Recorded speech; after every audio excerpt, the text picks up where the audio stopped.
Ito ay totoong istorya. Nangyari lang ito this year, March 2, 2020. Last lamay ni Lola na amo ni Mama at ako lang naiwan sa bahay. Matagal ko na nararamdaman. Yung parang may kasama ka pero wala ka naman kasama sa bahay. Kasi ako lang ang tao sa bahay. Alas 8 ng gabi, tinawagan ako ni Mama sa phone na magsara ng pintuan at make sure ko lahat ng pintuan ay nakasara.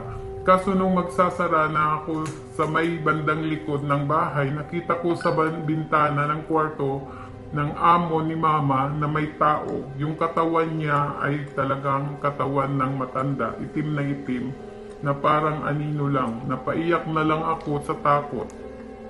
Hindi ko na kaya, lalo kasi wala na akong kasama at ang nakakatakot yung kwarto ko na malapit sa kusina.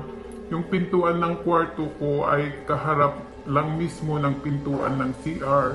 At yung pintuan ng CR may salamin na katapat sa pintuan ng room ko. Sabi ng mga kaibigan ko, masama daw yun. At yung salamin na malaki sa may basement, nakatapat sa kama. Mahina ang loob ko pagdating sa katatakutan. Lalo na at nangyari na sa akin. Kaso yun nga, napatakbo ako sa may labas ng bahay, namumutla. Halos hindi ko maibuka ang mga bibig ko sa takot. Nakitulog na lang ako sa kapitbahay namin kasi kilala naman ni Mama. Haunted house kasi ang bahay para sa akin. Masyado siyang lumang style pero sa loob hindi mo mahahalata. Hindi lang ako nakakaramdam ng nakakatakot dito sa bahay na ito.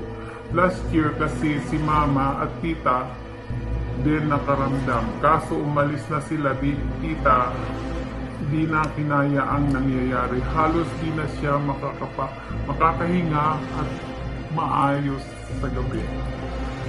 One time, nag-aayos si Tita ng grades ng estudyante niya sa may office ng bahay around 10 p.m. nang akala niya isa sa amin ni Mama ang dumaan sa likod niya. Pero hindi naman, ako nasa kwarto, si Mama naman nasa kusina na may oras na yun. Para sa akin, ayaw kong mangyari na ito ulit. Pagkatapos ng pandemic, hahanap na kami ni Mama ng matitirahan. Ito lang po ang kwento ko, magulo man or hindi nakakatakot para sa inyo, pero pagpasensyahan nyo na po ang aking kwento dahil hindi masyadong matiwanag.